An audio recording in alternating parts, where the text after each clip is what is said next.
Hello po mga kababayan, si Dante Maravillas, vlogger, broadcast, journalist from Albay, Bicolano vlogger. Talagang hostage na yata mga kababayan ni Sara Duterte si Amy Marcos. Laging kasama. Sumunod pala mga kababayan si Amy Marcos sa Dahig. Yan o.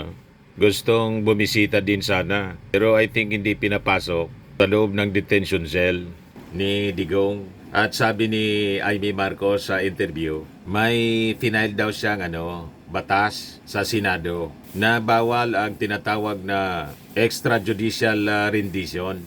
Dapat daw ipinalize yung ginawa ng ating gobyerno kay Digong. Ang tawag nila extrajudicial rendition and kidnapping. But before natin pag-usapan, mga kababayan, kaya kasi si Congressman Benny Abante ay unsolicited advice kay Amy Marcos. Bakit niya hindi mo nalang tulungan yung kapatid mo? At si Larry Gadon, mga kababayan, binanatan yung pag-uugnay. Kasama doon si Amy Marcos. Inuugnay yung First Lady, mga kababayan, sa pagkamatay. Sinasabit sa pagkamatay ni Paulo Tantoco, yung may-ari ng Rostans. But before natin mga kababayan pag-usapan, dito muna po tayo sa ating joke time para lagi lang tayong relax. Padala ni Felipe Algira Jr. Kwento ito ng isang silosong mister. Tumawag yung mister sa bahay. Ginausap yung kanyang asawa. Duda kasi siya baka umalis. Tumawag po hindi man sa landline kundi sa cellphone. Tinanong yung asawa, nasaan ka niya ngayon? Nasa bahay, sagot ni Mrs. Sige nga, patunogin mo nga yung yung blender. Tinatunog ni Mrs. yung blender. Pinaandar. Pinarinig na tunog. Okay, sabi ni Mr. Maya-maya, mga ilang oras lang, tumawag uli. Asan ka niya? Sa bahay, sabi ni Mrs. Sige nga, paandarin mo uli yung blender. Sabi ni Mr. Ganyan, para walang duda. Then, umuwi na si Mr. nang walang pasabi. Nakita niya yung kanyang anak nasa labas. Tinanong niya, nasaan na niya si mama mo? Sagot ng anak, iwan ko po kung saan na pumunta. Kanina pa niya umalis. Dala-dala yung blender.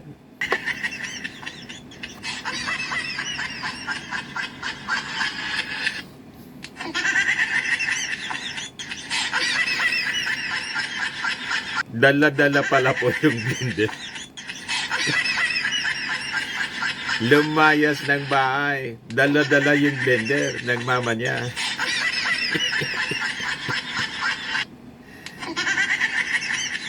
Tapos, anyway, joke man lang po. Matik na, 200 pesos, padala mo na lang yung send mo na lang po yung GCash number ninyo. Kasali ka na rin sa monthly draw natin. 5,000 pesos pag nabunot yung pangalan ninyo. Pag hindi, kasali ka pa rin sa ating grand draw sa December po. 10,000 pesos yung price. Huwag gayahin po yung gawain ni Mrs. Lumayas sa bahay, dala-dala yung blender. Okay ba? Pag-usapan natin mga kababayan itong si Amy Marcos na imbis tulungan yung kanyang kapatid na presidente, nandun siya, dumikit mga kababayan, sa gustong pabagsakin yung kanyang kapatid. Nandun siya nakadikit kay Digong at saka kay Sara Duterte. Kung saan pumupunta si Sara, nandun din siya mga kababayan, laging kasama. At may bill pa siya, mga kababayan, final sa Senado na dapat niya ipinalize yung mga nasa likod ng rendition po at kidnapping. Talagang pinanindigan nilang kidnapping. Nasira na yung tuktok din ni Amy Marcos sa kakadikit sa mga Duterte. Kaya tama talaga yung kasabihan. Tell me who your friends are and I will tell you who you are. Masamang impluensya. Nagpa-impluensya mga kababayan sa mga masasama ang ugali, masasamang tao. O ngayon, pakinggan natin yung interview kay Amy Marcos doon sa Dahig. Ayan po. At talagang nakagreen na talaga siya palagi. Ayaw na niya na magsuot ng pula. Di ba? Talagang tinalikuran na ang official color nila na pula, naging green na po siya. Ikaw anya, Mr. Maravillas, naka-green ka nga din eh. Nagkataon lang. Regalo ito sa akin eh. May marka kasi siya, oh. Saved by Grace. Regalo sa akin ng isang pastor. Ito po, pakinggan ninyo. Senator Amy Marcos, welcome back to the Netherlands. Kailan po kayo dumating, Senator? Ngayon na ngayon, galing sa aeroplano. Okay ba? Gusto ko lang maki-explain Sumunod siya. dito, kumustahin kayo bago ako umuwi.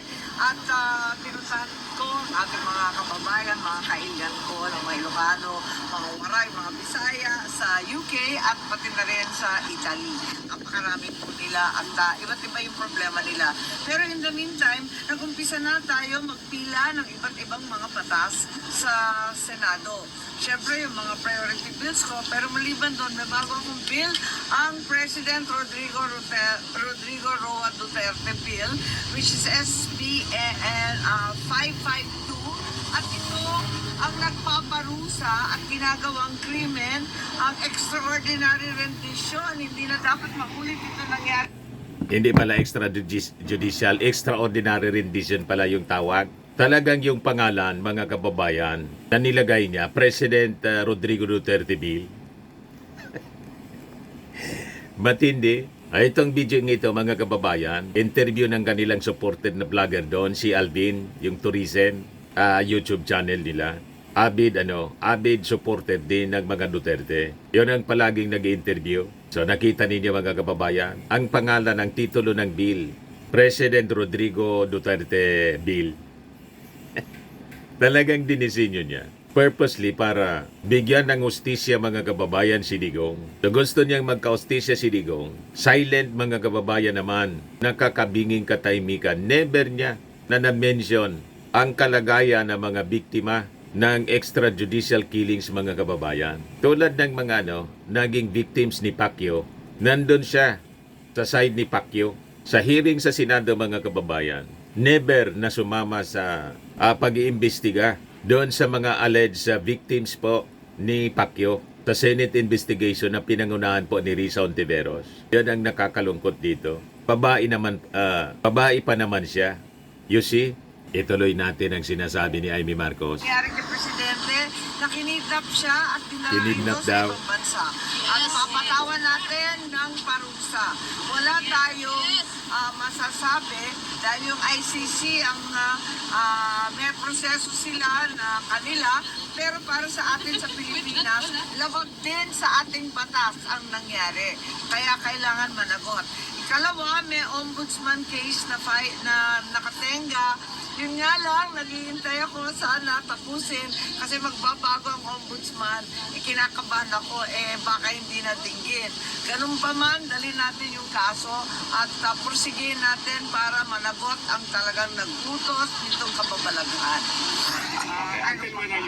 So sa kanya, isang kababalaghan, mga kababayan, ang nangyari sa pag-turnover natin ng ating gobyerno, ng kanyang kapatid, pag-turnover po sa Interpol, kung saan may obligation po tayo to comply. So sa kanya, the same posisyon ng mga abogado na kidnapping po ang nangyari sa dating Pangulong Digong. Kaya sabi ng mga legal experts po na matitino, marami na kasing legal experts na hindi na matino.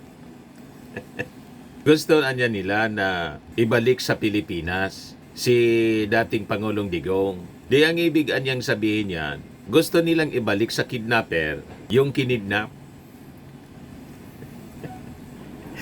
Diba? Inaakusa nila na kidnapper yung gobyerno. Pero ang panawagan nila, bring him home. So ibabalik mo sa kidnapper. At ang worst, may resolusyon yung mga kalyado ni Amy Marcos, si Bongo, si Robin, si Bato, pati nga si Alan Peter Cayetano, na nananawagan sa kidnapper na ibalik dito. Sa kumidnap, yung kinidnap, yung biktima. Di ba, mga kababayan? Ridiculous ang mga sinasabi nila, ang mga ginagawa nila. Katawa-tawa. Saan ka nagkakita? Naniniwala kang kinidnap. Pagkatapos, humingi ka ng tulong sa kidnapper na ibalik sa kanya, sa kanyang poder, sa kanyang lugar, yung biktima ng kidnapping.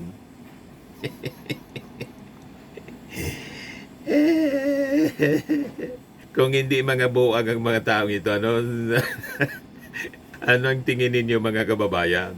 Di ba? I don't know yet. Okay.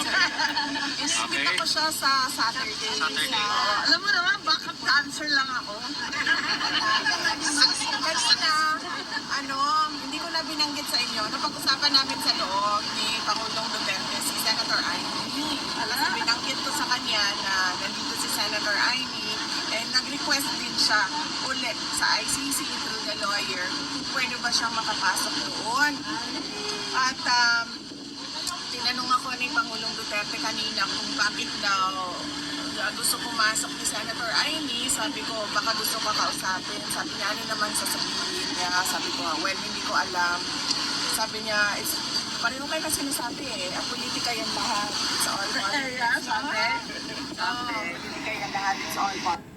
All politics daw ang nangyayari. So pinapaniwala tayo na ang nangyari kay Digong is all politics. At yung nangyayari sa kanya din, it's all politics. So kailangan tingnan natin na ito lahat politika. Yan ang gusto nilang ipaniwala sa atin na malabo man po sa katotohanan. Kasi wala pa po ang gobyernong Marcos, hindi pa po kumakandidato si PBBM ngayon. May kaso na po kinasuhan na po si Digong sa ICC. Kasi nga po, walang tiwala yung mga pamilya ng biktima. At sa kaso naman po ng impeachment, alam na ninyo na ang dahilan ng impeachment, hindi niya maipaliwanag yung confidential funds at nagbanta siya sa ating Pangulong Bongbong, kay Lisa Marcos at kay Martin Romualdez. Kung hindi siya nagbanta, di walang Article 1 ng impeachment po. At kung ginamit niya sa tama yung confidential funds at nang tanungin siya,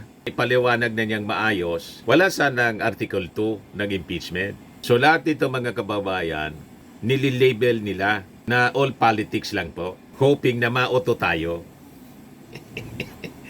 Hindi ninyo maiuto ang mga mamamayang Pilipino. Ngayon nga po sa survey, 66% ng mga mamamayang Filipino agreed na dapat pumarap sa impeachment court si Sara Duterte. Yan 66%. So ito, kapanipaniwala itong survey. Yung unang survey po na majority daw sa mga Pilipino ayaw sa impeachment case. Kaduda-duda yun. Ito, may bagong survey yung SWS. Tumaas din yung ratings ng ating Pangulo ng 10%. 48% na from 38% noong May. So sa June, tumaas ng 10%, 48% yung ratings. Approval ratings ng ating Pangulo. You see? So, na-educate na yung ating mga mamamayang Filipino at nakita nila, hindi po ito politika. It is about accountability. Na kung totoo mga kababayan na hindi siya nagkasala, wala siyang ginawang mali, then kailangan she has to face trial para ma-acquit siya. Malinis yung kanyang pangalan. In like manner si Digong, dapat ganun din, dumaan sa trial para kung talagang hindi totoo yung mga asunto sa kanya filed by the victims, families of the victims. Finally, mapawalang sala siya. Yun po mga kababayan. Kaysa sabihing politics at ang itinuturo yung ating Pangulong Bongbong Marcos na yung kaso niya, 2017 pa. Panahon pa niya mga kababayan nang i-file dyan sa ICC. In other words, walang kontrol yung ating gobyerno, yung ating administrasyon. Panahon pa niya, mga kababayan, ituloy natin. Politics. And then sabi niya, Politics daw. sabi niya na, I believe that she is sincere with her friendship with you. Sa akin daw, oo. Kasi sabi niya, pwede naman siyang hindi makipagkaibigan sa iyo Pero nakikipagkaibigan siya sa iyo. Sabi niya, yan ang nabanggit niya kanina. On another question, Senator Amy Marcos, tatlong senador po ang mag-propose a resolution to do a house arrest with respect to the interim release of President Rodrigo Roa Duterte. Will you share or will also vote for this resolution to be? Siyempre talagang ako'y nakikiisa sa kanila. Pero sa kabila nun, alam ko rin na hindi tayo papansinin ng ICC. Ano man ang... Nakikiisa daw siya doon sa resolusyon na final ni Bongo, ni Bato, ni Robin Padilla appealing for the interim release or house arrest. Pero mismong si Amy Marcos nagsabi, mahirapan na niya tayo kasi wala man tayong influensya sa ICC. Butit, alam mo, mahirapan na niya tayo. You see? Kaya ang advice niya, palakasin na lang ang depensa. Butit, sa puntong ito, tama yung advice mo. Yun din dapat ang advice mo kay Sara. Palakasin na lang niya yung depensa. At malakas naman yung depensa ni Sara sa impeachment case niya. 16 na mga batikang abogado plus mga kakamping senador. Ano ang rason na harangin ang impeachment trial? Di ba? Ba't kailangan may motion to dismiss na pinaplano si Bato de la Rosa once na nag-convene yung Senado sa July 29 after the SONA. Walang rason po. Nandyan yung lahat ng kakampi.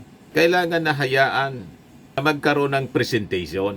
Kung mahina yung mga ebidensya, di-acquit ninyo, tapos ang kwento. Dito naman, sa ICC, ganun din po. Kung mahina yung ebidensya, malakas yung defense. Sa kasong crimes against humanity, siguradong ma-acquit si Digong at makakalabas. Yun ang tamang proseso po. Pataw dyan. Kaya pursigihin natin, maliban sa resolution dyan sa Senado, na baka naman baliwalain lamang. Pursigihin pa rin natin ang pag-iipon ng ebidensya at pagtatanggol kay Presidente sa loob ng Ayun ang proseso gawin ng ninyo. ICC. Baka naman madaan sa tiyaga at sa dasal. Last question po. Senator Amy Marcos, you urged the Malacanang to write a comprehensive report with respect kung ano po nangyari with respect to the involvement of the First Lady, Liza Marcos. Are you also going to open an investigation to look into this matter? I think Senator Robin has already initiated an investigation. Yun ang nabasa ko sa dyaryo pero hindi pa kami nagkakausap. Ganun pa man, ang akin mas maigi dahil nababalabag at nagugulanta ang buong tambayanan tungkol na dito sa cocaine overdose na nauwi sa pagkamatay ng isang Pilipino sa ibang bansa. Ang laking kahihiyan at ang balita, may mga opisyal sa event na yon dahil Manila Film ang talagang pinopromote nila. Kaya kinakailangan alamin natin kung ano nangyari. Sa Malacanang naman ako nananawagan na kung maaari ipaliwanag nila para yung inosente hindi pagbintangan at yung may kasalanan o yung may accountable baga kinakailangan managot. So, dapat pakinggan, mga kababayan yan, pakinggan ni Amy Marcos yung advice ni Abante, Congressman Abante. Tulungan mo na lang ang kapatid mo. Di ba? Ayan muna yung ating short video ngayon kasi may gagawin pa akong importante. May meeting po ako. Ako po si Dante Maravillas. Bye-bye po. God bless.